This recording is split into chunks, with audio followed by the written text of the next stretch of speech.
All right, pre-calc. Thanks for joining me to figure out how to derive the formulas for infinite geometric series and finite geometric series. So in order to do that, we're going to start with some of the finite series. We know that we call that S sub n. And we know in a geometric series, we start with the first term, and then the next term comes by taking that first term and multiplying it by the ratio. And then to get to the next term, I would take that previous term and multiply it by that ratio again. So I could call that a sub 1 times r squared. And then multiply by r again, and the next term would be a sub 1 to r cubed.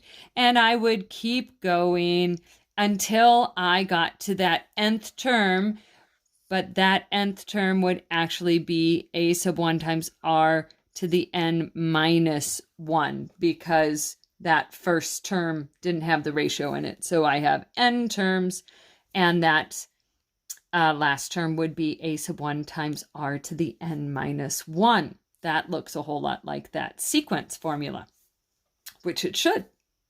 So what would happen here if I actually took this whole series and I multiplied both sides by r?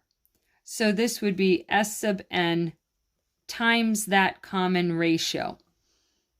Well, I'd need to multiply each of these terms by r.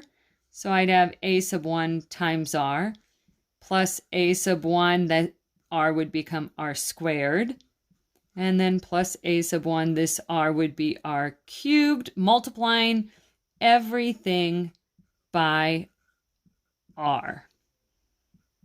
And we would come up to this final term.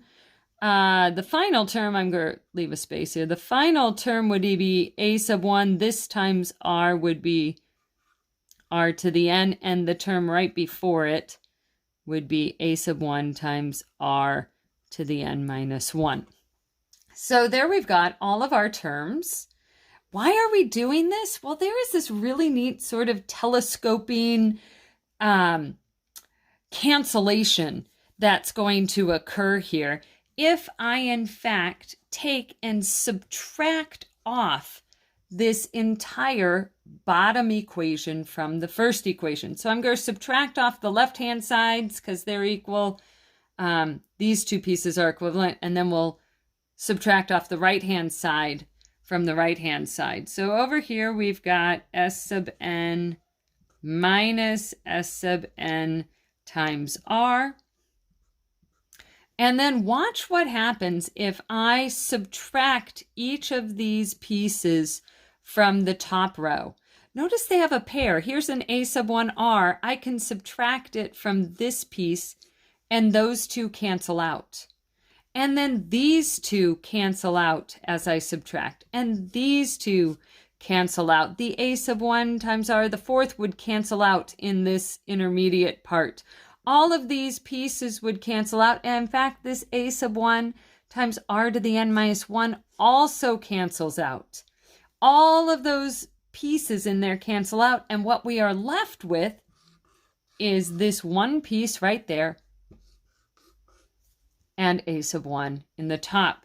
So when you subtract off, you are left with a sub 1 minus a sub 1 times r to the n.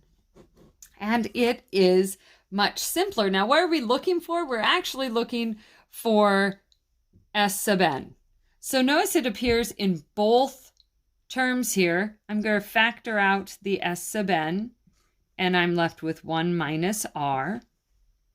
And on the right-hand side, I have that first term appearing in both, a sub 1. So I'm going to factor out that a sub 1, and I'm left with 1 minus r to the n. And now I really want to get S sub n by itself. That's what I'm looking for a formula for. So I'll divide both sides by 1 minus r, and look at this. S sub n is equal to a sub 1 times the quantity 1 minus r to the n all over 1 minus r. And that is the formula that we use to find the sum of a finite geometric sequence. That's pretty awesome. I like that telescoping cancellation in there.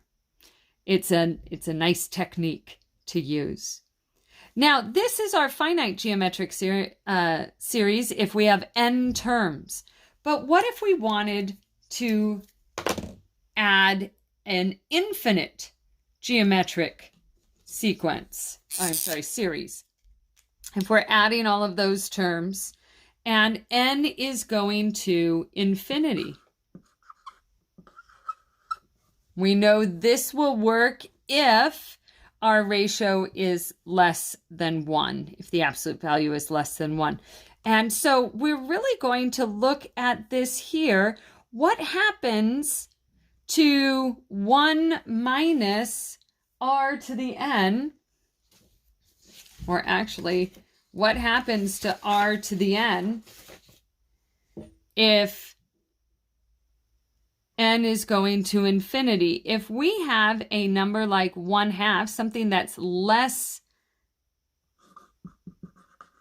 than 1, we're really looking at what happens the limit as n approaches infinity of r to the n. If that ratio is less than 1. If it's greater than 1, that's going to just get ginormous. But if the ratio is less than 1, think of a half times a half times a half times a half times a half times a half times a half. It is getting smaller and smaller and smaller and smaller. This r to the n is going to approach 0 if that ratio is less than 1.